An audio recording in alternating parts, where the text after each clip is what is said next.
item to the agenda about appointing a bidding agent for the town for tax sale purposes. I'll entertain a motion to add that to the agenda. So Second? Motion made by Jamie and seconded by Cynthia to add the appointment of bidding agent for the agenda tonight. All those in favor signify by saying aye. Aye. Aye. Motion carries. Public comments. This is the part of the meeting where anybody that's on the Zoom call or present can speak on any item not on the agenda. So is there anybody on the call? I don't see anybody. Nope. Okay. Anything besides what you're coming to speak about? No, just No. that. Okay, Nothing good. else, I promise. Good. We might segue, no.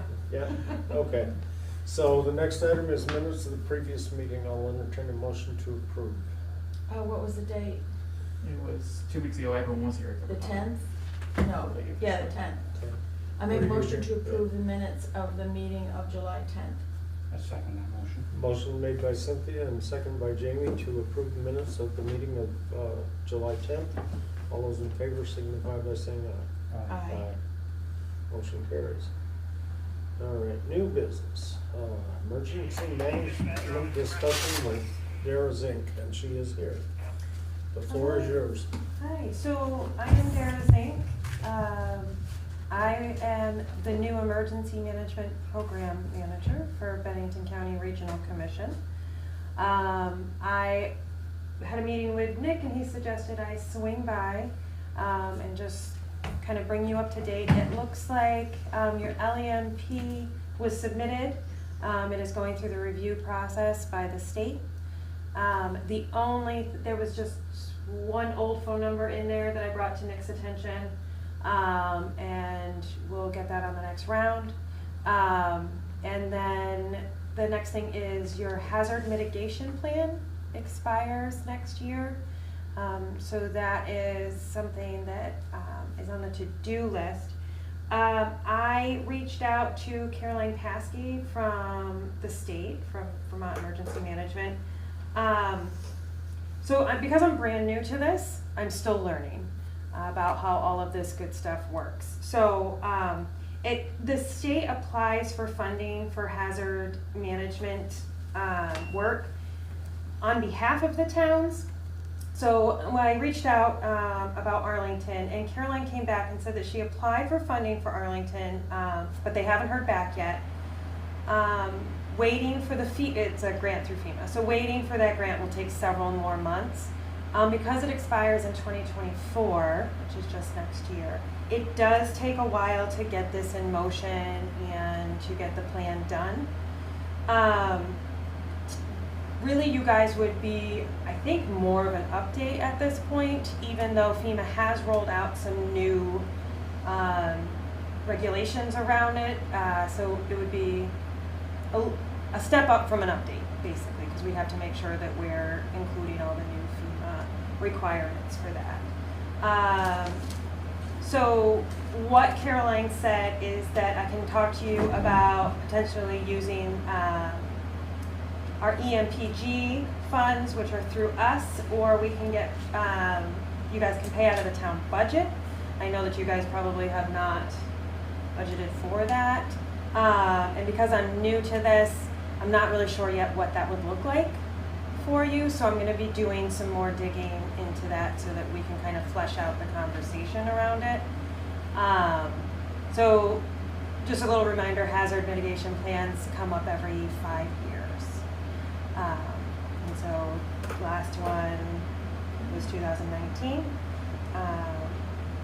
So we're due, we'll update it. We'll look forward to what information you have on costing. Yeah. And like at this point, we're also positioned to use ARPA dollars if we need to as a back option. We'll just bid it appropriately for federal sources. Okay. As we would in any case anyway with FEMA. So it's not going to be that expensive. And we already do have a professional consulting line that we have in the budget that has a couple of like $1,500 in it right now. In case these kind of things pop up in the meantime, it's set up that we can just fund it at will if relevant. It's not going to be that expensive. But So you especially. would need me to put together a budget for you, Nick? If you wanna get just like a general idea of Okay. what the budget would be, knowing that we're on both sides of this, so I certainly wanna make sure that we have an idea of, range here. Like, Okay. with it, plus or minus 50% of what it's gonna take. And we certainly know your department would be a competitive bidder in this Right. space. Right. I think Cynthia had a question. Yeah, my recollection, and Dan, correct me if I'm wrong, is that when we drew up this plan, I mean, of course, Keith had worked on the emergency stuff a lot, but I thought someone at BCRC helped us to draw up this plan. And I'm not quite sure why I'm not hearing that BCRC would be helping us to revise the plan or update the plan. That's what she's saying. I am Yeah. BCRC. Yeah, she is. Oh, okay. I was like, where's she They're from? You know, everywhere. okay, that's good, that's good. Yeah. Then my other question is, well, I don't know what new regulations they have that are gonna create problems for us, but I actually went to a couple of meetings years ago, and we knew about floods, and then we had Irene, and now other people, not us, knock on wood, did not get the floods this time. And I remember talking about the possibility of a flu pandemic in which ventilators would be rationed. And there was a lot of discussion of that, and we were like, whoa, this is gonna be really, really scary and serious. And lo and behold, not flu, but we got there. And so I'm just kind of curious, if we think of the spectrum of low probability but positive probability hazards. Yeah. What else could go wrong? Well, you weren't is allowed there- to is choose there anything, Something, because then it no, happens. but I mean, is there something that is, and you might have a perspective on this too, in terms of hazard, in terms of toxins, from the Big Seven or accidents on the rail line, or forest fires. Of course, it's in Quebec, but thankfully, apparently, they got some rain. But anyway, so I just, not anything you have to say right now. Yep. But I just feel that if really smart people are talking about this, and if they're talking about things and highlighting things, whether it's related to the extremes of climate or the diseases, another COVID, or toxins, I think it would be nice to at least think about it, so that we have something, so that we've thought about it. Because it's actually, I can actually tell you that in the state, the state economist that the state hired to do projections about the economy, he didn't have flu pandemic in his realm of all the things that could go wrong. Because he was looking at it just as an economist, and he was thinking about more economic stuff. Yeah. So I just would ask you if you're coming across things that some people are highlighting, and it's terrible to think about, but like I say, No matter how terrible stuff outlandish. has come through, and you don't have to feel like Cassandra, because in fact, Cassandra in Greek myth was always forecasting bad things, and she was always right. So just you can take that role on for yourself, and just remember she was always right. And when people say you're a Cassandra, So when we do the plan, the FEMA is really pushing for a very inclusive plan. So we would have a committee that works on this together. So it wouldn't just be me sitting down and writing this plan without any input from the town. We would actually have committee meetings. We would warn them like any other town committee meeting, so that and one of the things that we're doing, I'm working on Stamford's right now, is creating a survey that will go out to residents of Stamford and the surrounding areas on things that they would like to see addressed in there in regards to hazards. And then we incorporate some of that feedback into the plan when we decide which hazards we specifically want to of the address. townspeople. Mm-hmm. Okay, that's useful, but I would like to have a survey of people that are thinking about disasters. Yes. Yeah, we and invite them to those yes, meetings, those public meetings. we invite our stakeholders in And some of that are gonna be people who are concerned with disasters, you know, in to have the conversation. We wanna make sure that we're hitting our vulnerable populations, so we're involving them in the process as well. So that they're not being left out of the conversation. We're not forgetting about our elderly. We're not forgetting about, you know, those in poverty. We are including them in the conversation as well. So it becomes less of me sitting behind a desk and maybe emailing Nick every once in a while, but more of a community conversation. Okay, the other thing I would say is that in reviewing the coverage of some of the most recent floods, and also I think back in Irene too, it seems like many people who probably should have flood insurance don't have flood insurance. Now sometimes you have a mortgage that requires you to have flood insurance, then you have to have it. But renters can have flood insurance and they don't have flood insurance, and so I know that Vermont will do everything it can to help all the people displaced by this flood, just as they did with Irene. But, and I know federal flood insurance is very expensive, but now you have a situation where people are completely dependent on public assistance because they didn't get the flood insurance. So I don't know what the solution to that problem is, because I know the reason why it's so expensive is because we keep having floods because we build things in the floodplains, you know. So I don't know what the solution to that is, but I think that's a really big discussion to me, and it may not even be part of the hazard mitigation thing, but I'm concerned about that. Mm-hmm. One of the reasons that we're having this conversation tonight is to kind of get a little bit of what the board's priorities are going into the process at the beginning. So thank you on this. These are certainly a couple of things that Darren and I talked about last week. We chatted about the hazmat type of scenario as well as an important thing that we need to think about, as well as a number of other hazards that are in that block. But this is going to be about a community conversation going into next year. So this is just the first of the conversations on this, and BCRC will be only one of the people who is eligible for this. We're going to have to make an award, and they're going to have to compete with their vision about what they can do on this. Why? Why? Because these are federal funds, and you still have to have competition in the awards. They are still. We didn't used to do that. I don't recall doing that. This is definitely. We'll bid it, but certainly BCRC should have a very competitive bid, and I really should not comment on that when I'm the chairman. Okay. But Jamie, what are your thoughts along these lines? So, I mean, you're on the front. Jamie's a environmentally- fireman. I used to work with Jamie. Environmentally, it's hard to predict anything because weather changes so drastically from season to season and from year to year. So you gotta look at everything there. Are we talking drought? Ice Are we storm. talking flood? Are we talking ice? Are we talking up 10 feet of snow? I mean, those are the things where people can't get out and we have a hard time getting out. Floods again, but then you've got the impact of the hazardous side of things with the trucks that drive through here, up and down Main Street, on 7, all over. They're going to New York State down 313. Also got the fire potential, and we've got some very large buildings that are going to, if they were to catch fire, would put out tremendous amounts of toxic smoke. So there's that side of things on the hill. Trains, yeah. Trains are going through, they're carrying more and more hazards on the trains now because they're coming down through. East Palestine, Ohio. Yeah.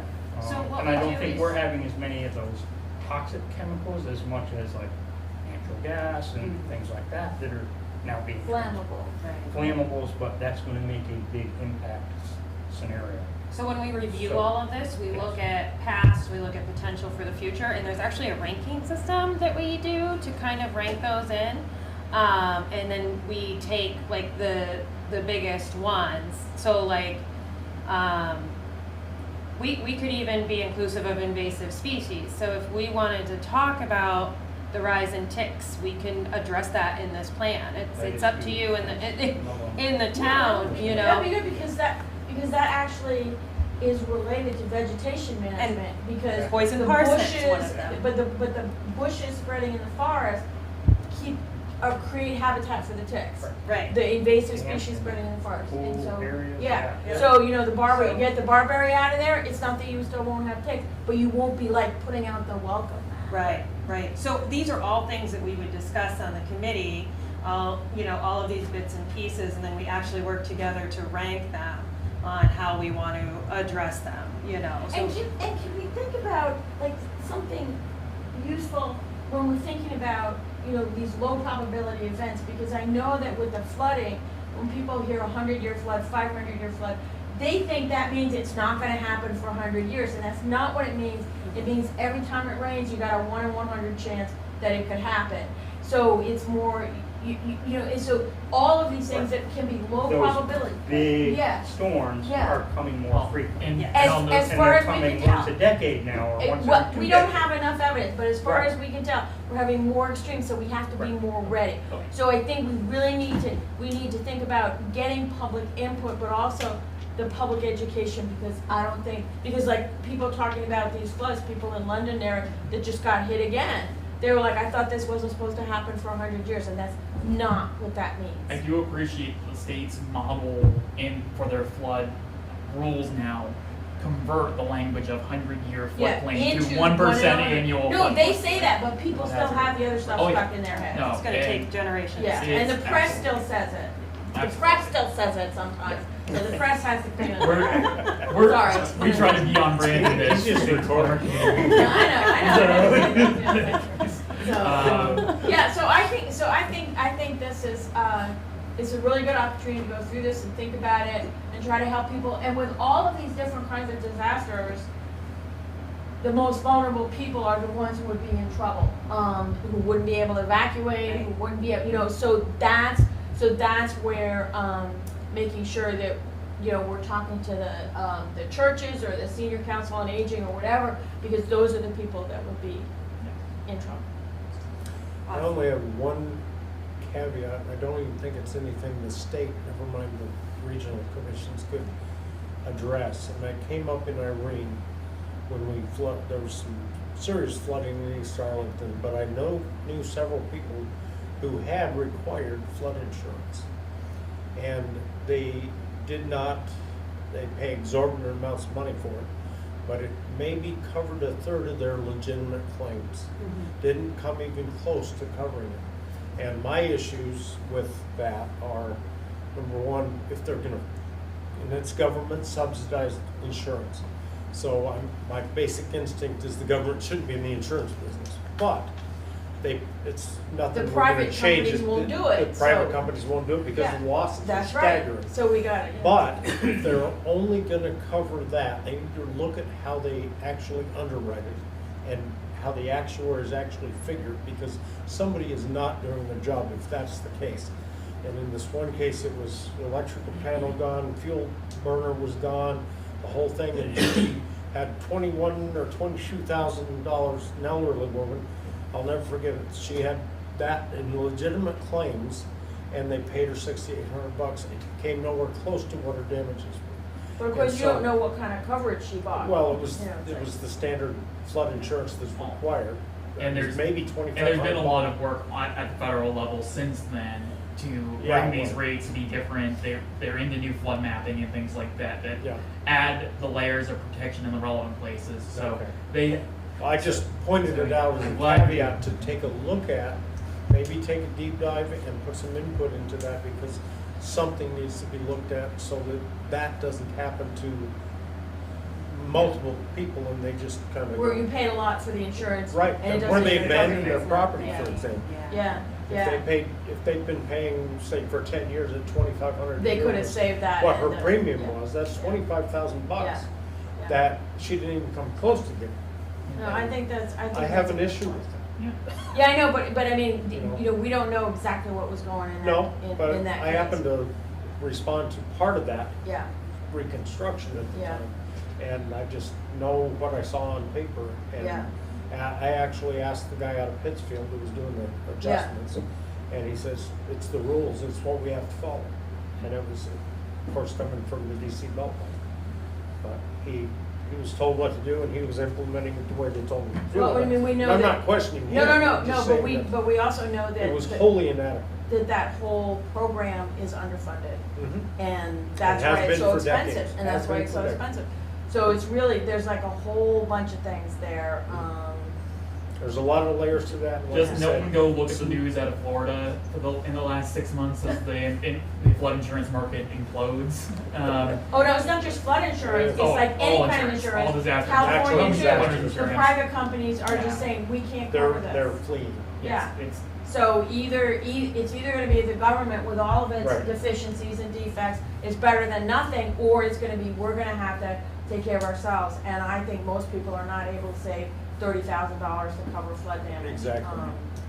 So. the best we can do is direct the development outside the floodplain, and that's what the state's making sure we're implementing with our bylaw And revisions. isn't one But of the even things so, the fire, floods aren't the only thing. We No. have severe winds through this area Mhm. that Oh, yeah. damage a tremendous amount of homes. And people aren't And getting the infrastructure. coverage on those either, because it's a natural event. Mhm. And that's not right either, so. Tree falls on your house, it's Yeah. not covered. I mean, when you have your people roof would be gets lifted surprised off. to know that that's true. They So- think it's So there's covered. really, That's I the would problem. think it was covered, but I think people need to look at their insurance and Natural see what's events, covered. yeah. But also the question of the East Arlington Firehouse, relocating that is actually, to me, would be a high priority because that's in the flood area. What happened during Irene then? Nothing, Nothing? nothing. Oh. Because the You're a little bit firehouse higher, sits it's a little bit higher higher. than the other side of the river. So it goes on the so other it's side, flooded okay. out Goes the out on the other other side. Alright, And, Okay. yeah, that's good. the bridge by the. We don't know that. Right, happened, the bridge right. by the IGA and whatnot, that Yep. took it from there and Put then it- it spilled yeah, out on the okay. other side. Okay. So the firehouse was high and dry, even though we were. Couldn't get Couldn't go anywhere. anywhere, but you know, it's like, Yeah, Yeah. so, As soon as you got down by Chicken I Hook mean, and I that area was all responded, flooded. I responded to calls in West Arlington, and then 313 went under. yeah. you I did had to it. stay in We West were Arlington stuck. while my Across the guys were river. up here dealing with other stuff, Oh. Yeah. so.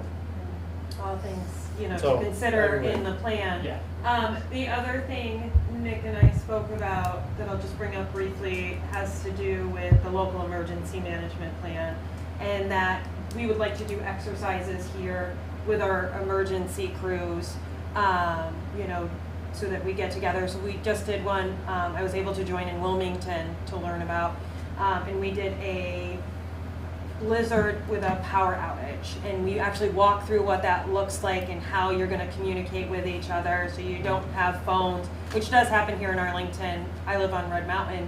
We didn't have cell power, anything.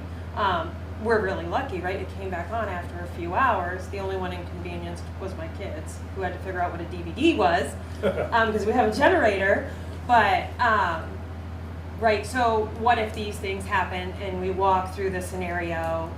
Tyga Christie comes down from the state and she actually walks through the exercise with us. I think it would be good to walk through, just tabletop, just go Right. through, okay, if this happens, what happens and what do we Yeah. do? and- Who do we I think connect that's with? good. Who are we have checking done those in on? the past. Yeah. And I think that it's probably a good idea to do them again. Yeah, we've done some live in-person stuff. Yep. Oh, Not just tabletop. We And did a then- bus rollover with a propane truck oh, that's at One Brook okay. intersection.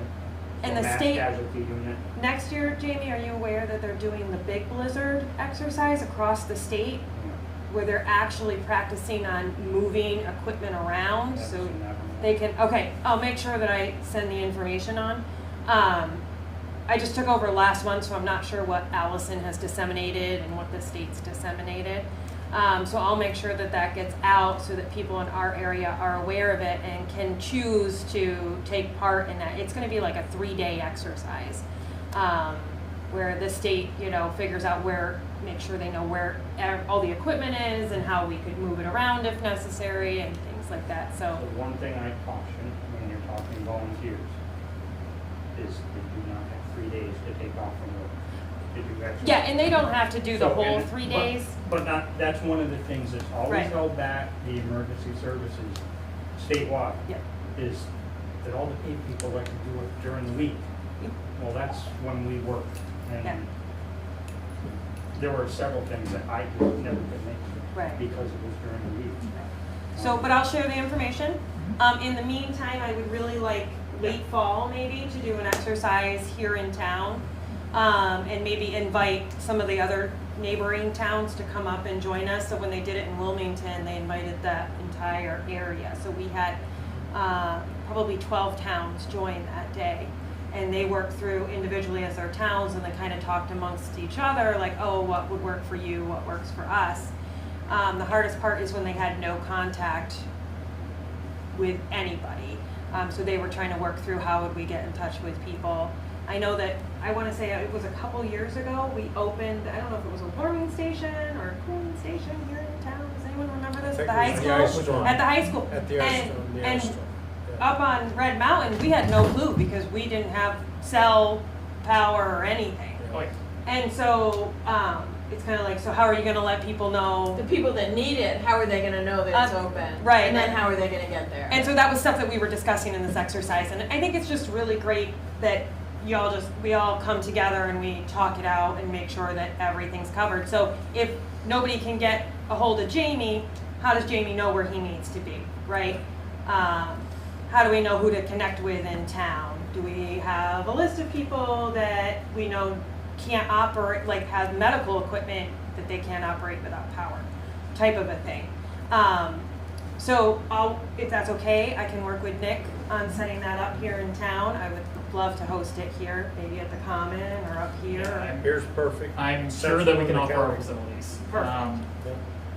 And I think working with other towns is really important. I think we've done that, after Irene, we did that, and we're trying to do it more even in the ordinary course of events with the highway crews.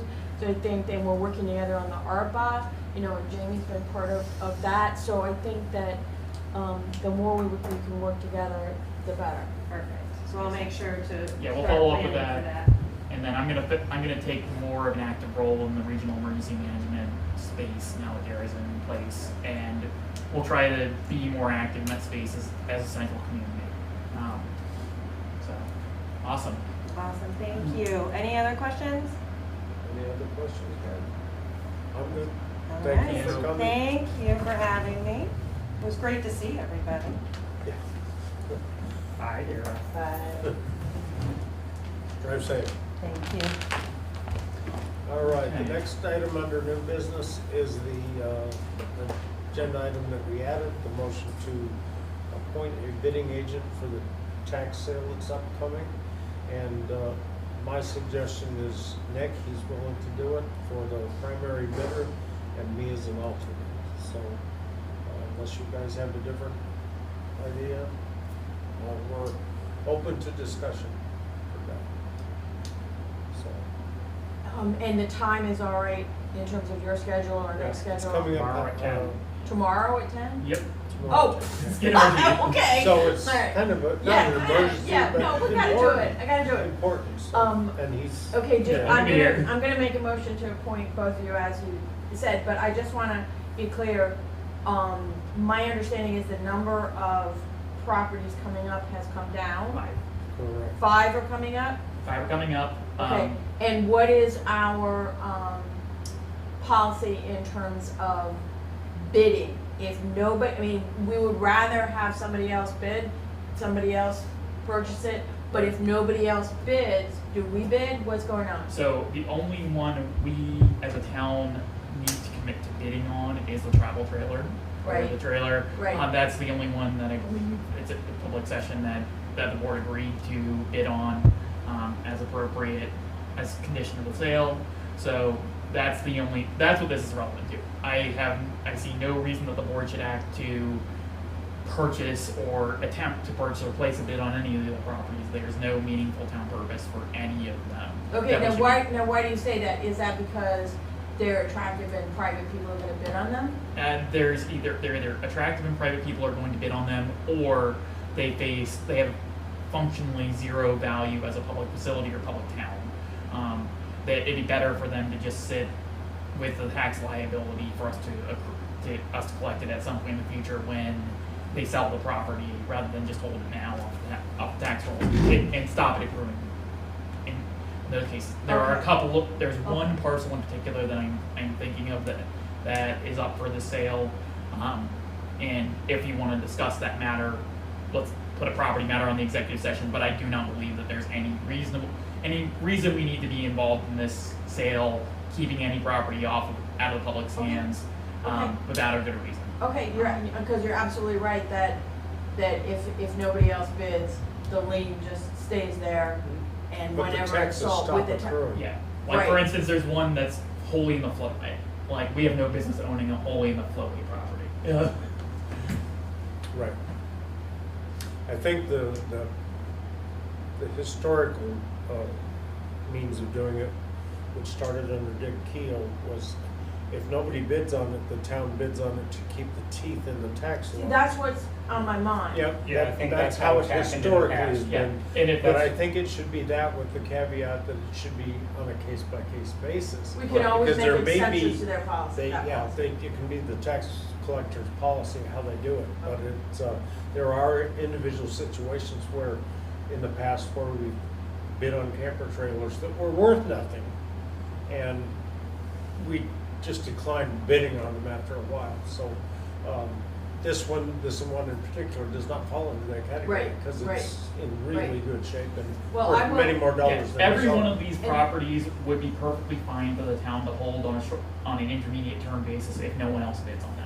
Like certainly would, like, it's no actual cash outlay to do this necessarily, and it's not actually a meaningful, or the cash outlay is very, very small in all these cases. I certainly don't expect any of these properties to go unsold, but in the event they do, that, like, it wouldn't be unreasonable to place those at rate bids as relevant. But if we want to discuss those on a case by case basis, we can Right, no, do I it on an understand executive that, and I trust your judgment on it, I just wanted to be Yeah. clear about it. Also, would I be correct that if a property came up for tax sale and did not get a bid, and nobody paid the taxes, wouldn't it come up again next year? Yes. So at that time, we could revise our Then we strategy. can revise the strategy. Because it's very important to me, representing the taxpayers in Arlington, that, you know, everybody else except 5 people are paying their property taxes. You know, you just can't, and we have to have the teeth. But I trust your judgment, so, I will make, I'm sorry. Nick and I met with Kevin O'Toole, the town Okay. agent that deals with these. Yes. And he's been dealing with Yes. them forever. Oh, yes, I know. But he basically said that people that are bidding on these properties are not, they don't want to buy the properties. It's the They return. want the 12% They want the return. interest that Yeah. comes with their money until it's redeemed. Yeah. So that's why they do it. So the lion's share of them have no interest in the property they're bidding on, other than to get good interest on their money. No bank's gonna come even close to it. So that's why they buy those properties. There's a Now, powerful there's- incentive to Yeah. actually bid on these. Absolutely there is. All the houses on Absolutely. Raspberry Hill were up one year. Yeah, For $135,000 that was owed. yeah, yeah. They paid it out, they got their 12% on top of that. Right, right, Yeah. that's Yeah, what I I'm was here saying. for that There's a auction. huge incentive Yeah. to Yeah, okay. bid, and there's also a huge incentive to redeem. They also, if it goes to tax sale, they got one whole year Oh, I know that. I know to that. pay those I taxes know. back and redeem their I know. property. I know. So the chances of it actually changing hands are even slimmer. Right, and I hope everybody works Yeah. it out and gets Yeah. their property. Okay, so I make a motion to appoint Town Administrator Nick Zayas as the bidding agent for the Arlington tax sale tomorrow. And I make a motion to appoint Dan Harvey as the alternate bidding agent. Second that motion. Motion made by Cynthia and seconded by Jamie to appoint Nick as the bidding agent for the town tax sale tomorrow, and myself as alternate. All those in favor signify by saying aye. Aye. Aye.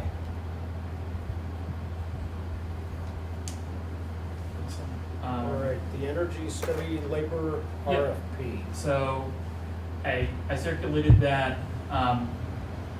There are 2 options here to approach this, and I'll summarize the matter at hand quickly, which is that we have a large nonprofit, or I guess the one, charitable sector and agency that has a small grant available to work on the Energy Committee's carbon accounting spreadsheet. they funded projects on carbon accounting in a number of places. So what they're looking for is an RFP to hire some labor for between, like, I would say, within about $1,500 worth of work maximum. This is not a huge grant, but we don't have a hard number on the grant until we've awarded the grant. So the gist is someone to help on Excel spreadsheet work to finish some tricky data gathering and data transformation, and then produce graphs and things like that about town carbon usage. So it is to support the volunteer work of the Energy Committee, and we have some timelines available here on the screen. But again, this is just an RFP. If we get any bidders, the board can consider them at that point, or the board can make a decision to not offer this RFP, say it's not worth our trouble to try and hire someone, deal with the accounting of this grant, and wish our Energy Committee well in finishing up their project. So it's a pretty straightforward, do Excel spreadsheet labor that's above and beyond my time availability for that committee. Produce some really nice graphs to explain our carbon usage and energy usage, and be a person who's qualified to do it, but does not require a lot of qualifications. Some of this is pretty simple spreadsheet work, but ultimately it's an opportunity to have a grant funded project, to have someone in the community get paid to work on a public project by someone who's not the town. So that's the gist of the project. I circulated the RFP. If you guys want to circulate it, we just need a motion to approve the RFP. If we don't want to do that, or if we want to edit it, no, the floor is yours. So this is not approving. No, it's not approving contract, anything. It's it's just simply the saying, RFP. do we want to put an RFP out there for this project? If we want to not have this project be done, not deal with the grant money and deal with hiring someone for a project that is a fairly small project in the grand scheme of town problems. And I will say, I don't have a ton of capacity in this space to be addressing this matter. So I am kind of teetering on the edge of, is this worth it or is this not? I wanted to give you guys the opportunity to think about whether it's worth dealing with or not. Cynthia. So would you be supervising this person? Yes, they'd be reporting to me on behalf of the select board under no uncertain circumstances should we feel like the Energy Committee itself is giving direct orders of any contractor of the town. That's not something that I believe that we should be delegating to a Right, group right. like that. Right. Right. So yeah, they'd be reporting to My me. concern in this whole area has always been how this accounting is done, because I know that people on that committee are extremely passionate about this topic, as well they should be. But it's really important that you be measuring this and defining this and accurately. So I'm not sure that hiring someone to do the spreadsheets actually addresses my concerns, but it would probably be good to have somebody doing that if they can end up with a better product. But I still have concerns based on just the casual discussions about how this accounting is being done. Ideally, it would be someone who actually has access to or can incorporate sort of the latest way of doing this, so that it isn't just based on people's opinions. I can certainly report that opinion has been kind of built into this process from the very beginning. There's a reason that it's taken like 18 months to build this spreadsheet, and I've spent hours and hours and hours, and I have many, many hours Right, to work right. on this yet. Right. But can I say that we have a spreadsheet that is a public record that I can send to you in my email that has this methodology and has this paper or this project is being done, and this is all in the minutes of the Energy Committee, that in such a way as we expect there to be academic papers that are going to be able to be written from the accounting in this paper. Okay, so I would support doing this if you think this would make the the information, I mean, this person is not gathering the information, they're processing it, presenting it, analyzing it. But to my mind, you know, it would be really good if we ended up with something that had other eyes look at it, had other eyes vet it, so it isn't just the energy committee saying, this is what it is, because it can be the best spreadsheet in the world, and if it doesn't have good intellectual foundations, which I know is part of what you've been trying to provide, I just think that I would really like to have some kind of outside review, independent review of what they come up with, but that's not what we're doing No, here. and importantly, there's a reason that this is going at, like there's going to be papers written on this. One of the reasons that the members of the Energy Committee have been very clear about this is that they are just as leery about the numbers as you are, having spent all the time in the numbers. We're trying to define it. They've been cracking on this for a long time at this point, and there's methodology questions out there, but it's in the realm of, for instance, like, how do we account for carbon? Do we trust what Green Mountain Power says, or do we use other independent metrics related to the carbon associated with hydro? Yeah, and things you know, like there's that. nothing, So it's wrong with having alternate measures, like saying, if you use this metric, you end up with this, if you did this stuff, you end up with this. Yeah. So you have a range, because this is an emerging area, and you don't have to theorize ahead of your data. No, and there's always big questions about ultimately the sink side of this, and the questions of how much is being synced in the town forest and other such matters are really important. We're really glad that our energy committee has a soil scientist and a conservation biologist on it right now. So we have at least we have a group of people that have a reason to be like methodologically sound. Okay. And Okay. so yeah. Okay. So So on do you this. wanna do this? Is this something? Yeah, you so think let's we do should that. Let's move forward on this. If we don't get any good bidders on this, Then we'll then shoot we're it gonna down have, and then you can have more basic things. You don't have to have yeah, the latest. we like The latest in this is You going to be a suspect short this would term. be a 1,500 or less? Yes, this is unquestionable. Like I have no intention on this being any more than a $1,500. Do we set a limit? We can absolutely set a limit. Where would it come from? So and and the limit may actually be less than that, because like once I have a number on the bid, I'm going to go and talk to the grant funder and say, does this, like, is that appropriate? But I certainly do not expect it to be, it should not be $1,500 worth of labor, especially for someone who should be billing at no more than $30 an hour. That's a lot of labor. Yeah. So it would astound me if we are at the end of this and awarding a $1,500 contract. I think we're looking at ideally like a $500 contract of 10 hours or 12 hours or 15 or 20 hours worth of work at a college-educated person's rate of, say, $30 an hour as a contractor. So this is not meant to be like a PhD specialist or even like a person with a master's degree. This is just like a general educated citizen who knows how to express things with Excel and to take data that is given to them by a third party and turn it into something that is digestible and usable. So, And it's yeah. not something for BCRC. No, this certainly is not something for BCRC. This actually is a lot more, a really talented high school student would be perfectly fine for this, actually.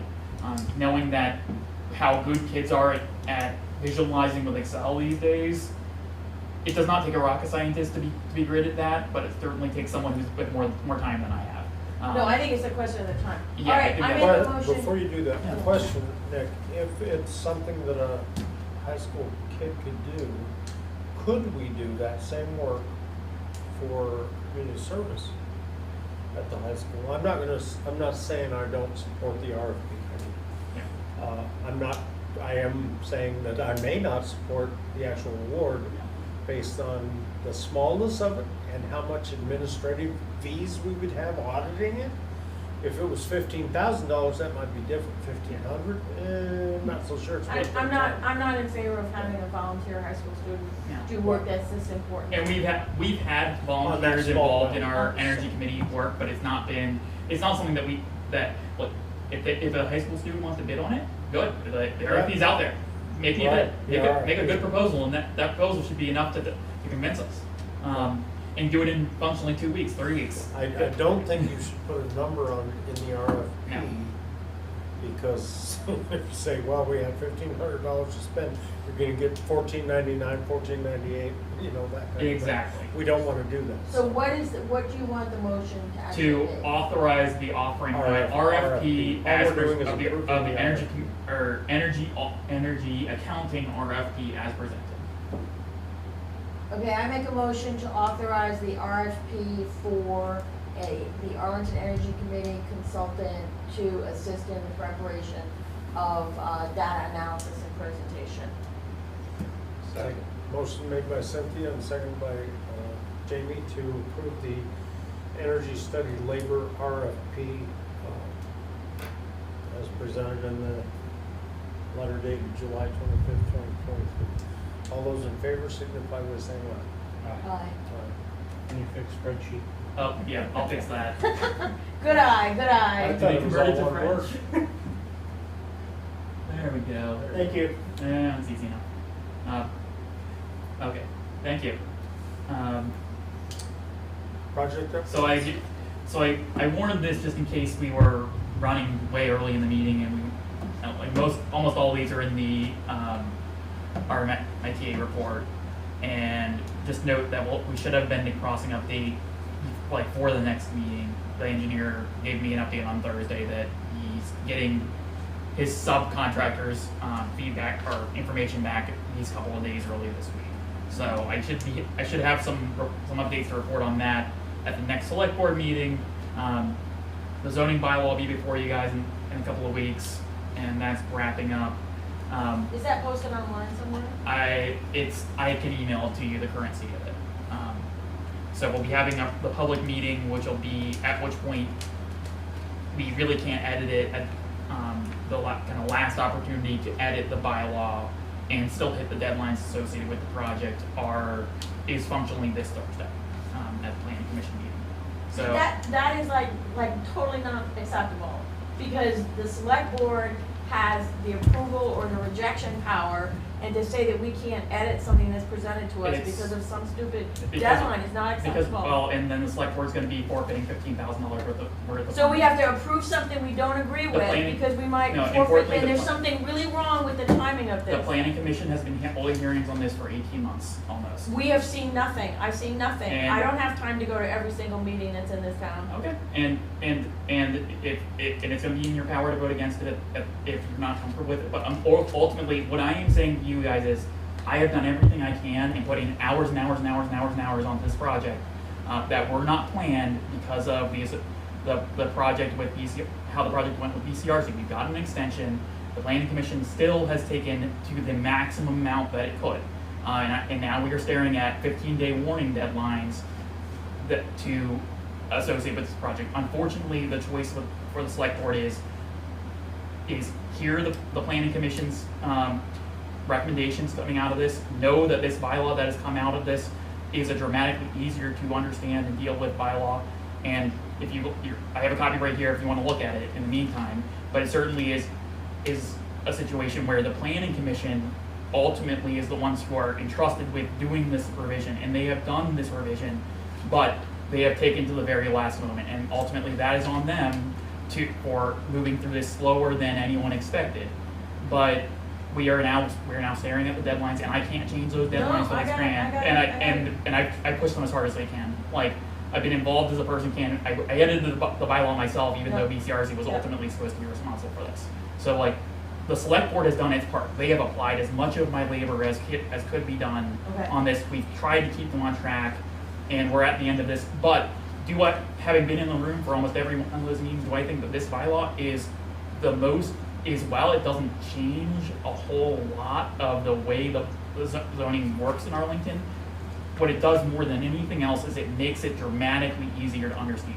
The internal contradictions, the problems that the previous bylaw had, the lack of clarity of what is this business, that's all to the good. are all to the good. Okay, so what would you say are the major substantive changes? So- Not, just. Yeah, so the major correcting substantive changes, and I will, and let me pull out a nice table because I think it does a lot of the work for this. So it breaks out, instead of having a series of very kind of long-winded sections by zone, it makes a list, it shows tables and it puts, okay, I want to have a single family home. I can, per this table, I can do You this. go through the and different you just go zones through and, with you know, the so in other words, what would be in the land use administrator's head of what you can do where, that's represented in Yeah, the this- table. So this this is table. much more user-friendly. Yes, and we have a lot more different Streamlined, categories of things. So when someone was saying, does this type of business, how is this regulated? We were leaning a lot on the home-based business rules or on certain kind of wonky bits of the bylaw. This current bylaw does huge efforts to get a very simple to understand zoning kind of, outline. Which is long overdue. Which is in my long opinion. So, but this is a revision, a really good revision to make it possible for members of the community to use this Understand it, and understand it, and that's really good. But what are the substantive changes So in the terms substance of change. acreage sizes or dwelling units So, or setbacks or Much those of kinds the things? much of the changes were in the village zone, and a lot of those were either minimum compliance with state law, which there's a second table at the end of that section, and let's see. So here is the massing table, which is just one table. So it keeps the minimum lot sizes and things like that pretty much where they are, but it adjusts the setbacks down a little bit to give it a little bit more flexibility in side yards and rear yards, and make some of the legacy built form not so grandfathered.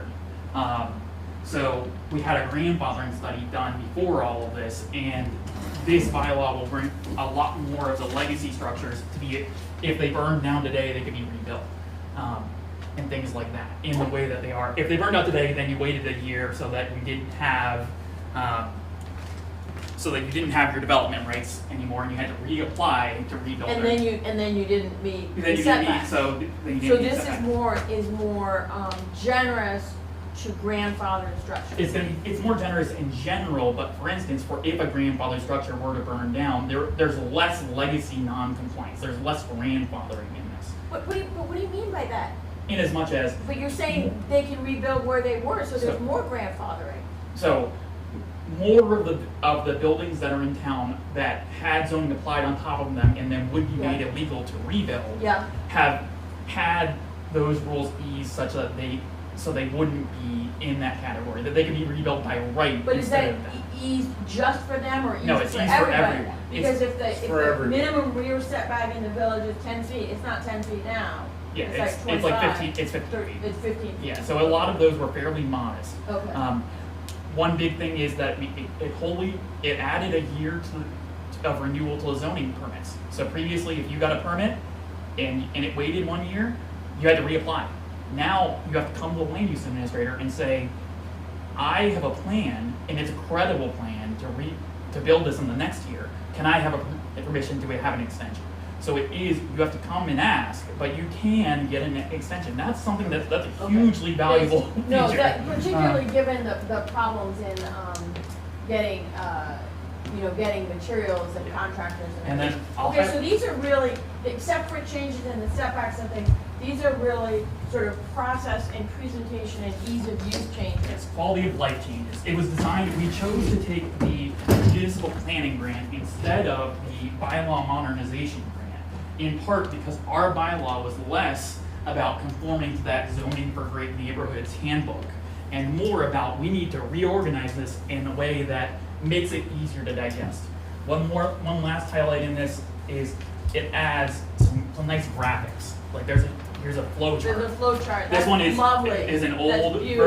version so it makes a bad reference, but that. So that's really, really nice. Yeah. This That's is- really, and- these are beautiful changes. And that comes right after the table of contents, so it's Yeah. very, very intuitive, easy. No, anybody's gonna look at this and like, what?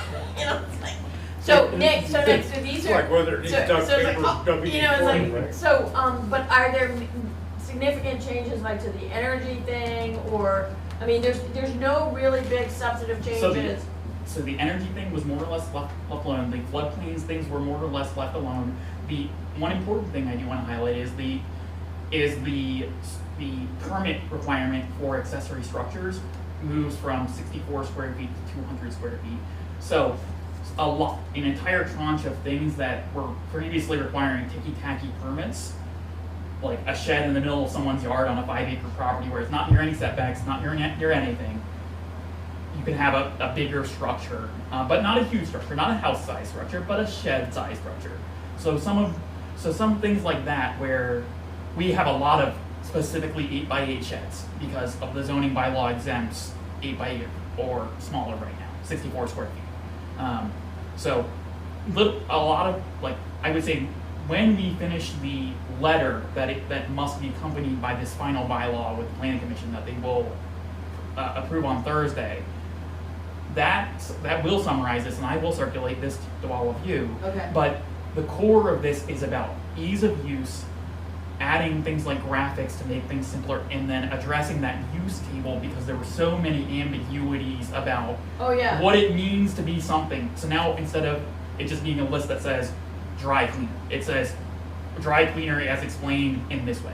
I don't think there's really any dry cleaner that will ever be built here, but we define things like recreational businesses and what it means to be a different type of lodging establishment in ways that there was no explanation for what this is in the previous bylaw. It just says this. And that is going to be something that's going to make it dramatically easier for those who want to start small businesses in town to understand what they need to do without, like, with one conversation, not with one conversation, then a conversation with a lawyer of what can I get away with because the zoning law is really ambiguous. Okay. So, Okay. yeah, That this is the sounds- quality, that ease of sounds good. use. So they didn't really change the energy section. They didn't get into the Airbnb stuff or No, anything. they didn't which get is into an that. issue. That's an issue Yeah. that we gotta They- think about. But so that's really good. Well, I like everything you've told me about it. I like. No, so- I think I put it this way. I had you on my shoulder sitting here of like, I want to make sure that this is a bylaw that a person like Cynthia can find acceptable, because it's important that this, and the members of the planning commission are likewise kind of conservatively minded, especially on the flood things. There were no meaningful liberties taken in the flood world. We took that more or less from the state, but properly numbered it this time. But we have a bylaw that I think Chairman Siegel and the members of the planning commission who've been working for meetings just as long as we have for the last year, almost, I think they might have spent more as much time in meetings as we have, Yeah. getting to this bylaw in its final form, which Okay. is something as a person who cares deeply about zoning, I am very proud of this document. Okay. And I think it's Okay. something that when we come to the public formally in the public presentation meeting at the planning commission in August, that we'll hear limited feedback, if only because it's not something that is doing things that are meant to be controversial. It's not taking on Airbnb in this. That's going to be a separate conversation in the next year. They've pledged to do that. They're not trying to tackle the entire urban, like, town housing problem. But what they also did, and I do want to highlight one final thing in this, is that they brought this code into compliance with all the acts of the Home Act from this year, The state. which is all these little items that needed to be incorporated. So we've addressed many things that we were going to have to be cracking a bylaw open this year to deal with Fix. anyway. So you see, there was a benefit to being so slow. Oh yeah, because you had and to- importantly, the 9-town consortium that had We'll let that. one their slide. own project ongoing is also in the same boat. We just got some of the letters from Shaftesbury and Sunderland, New Sandgate, that just finished up their bylaw revision that was all being taken place together. And so all the other towns in the county are functionally doing this at exactly the same time. We're all going to have much updated bylaws that are going to look kind of similar, act kind of similar, and have some more regional planning to them, where we're all thinking about the same stuff, and if you're building a building in Sunderland, it shouldn't be that unintelligible for you to read our bylaw and build something. So, Okay. awesome. That sounds excellent. I feel much so better. Thank you. Unless there's anything else, warrants, and then we can go into the executive session. I'm going to try and keep this short because it's only the three of us. We're not making any decisions No. in the executive session, so let's do the warrants. Do you need signatures on this? Oh, and correct? yeah, I need signatures from This is- we Cynthia and already Jamie on approved this this, water correct? thing from last week. We already approved this. We approved this at the water meeting. meeting last week. So this is the Vermont Drinking Water State Revolving Fund loan papers. All they need is our signatures. Yes. Okay. We've already approved it, Okay. so there's places for The both sign and you guys date to sign lines. here. If Um, you wish. I'll track down, Glenn and Todd over the next couple of days to get their signatures. They on can So I the- just sign. sign next to it? Beside your name, Sign where, underneath yours where it says signature. down there, but that's fine. It's an odd one. Yeah, it's a pretty weird form for a state form. Yeah. Sorry. It feels like someone like stripped down a different state form and rebuilt this. I think So- that's what they Um, did. I don't know why, I don't know why, Copy and I didn't paste. even see where they had. It's a it. pretty Copy weird, and paste. Usually it's right under your name, I don't know, I'm it's sorry. very weird. Yeah. Okay, so we have, check warrant report WD 14, dated 7/21/23. It's the Arlington Water Department, regular expenses. Key components are, insurance, Green Mountain Power, Blue Cross Blue Shield, those kinds of basic things. I make a motion to approve this check warrant report WD 14 in the amount of $3,825.46. Second that motion. Motion made by Cynthia and seconded by Jamie to approve check warrant report WD 14. This is for the general operations of the water department in the total amount of $3,825.46. All those in favor signify by saying aye. Aye. Aye. Motion carries. I make a motion to approve, well, first of all, this is about the yellow barn, the slate roof repairs. Yes. And it's to the Melanson Company. Yes, which is Um, Vermont Roofing. Yes, so this is gonna be coming from the special fund, the yellow barn fund, just so everybody knows, it's not a regular expense, it's from the capital fund for the yellow barn. Yes. So I make a motion to approve check warrant report C 23-7 dated 7/18 for the repairs to the yellow barn slate roof. I saw them doing it. The amount is $1,378.18. Is there a second? Second that Motion made by Cynthia and seconded by Jamie to approve check warrant report C 23-7, the total amount of $1,378.18. All those in favor signify by saying aye. motion. Aye. Aye.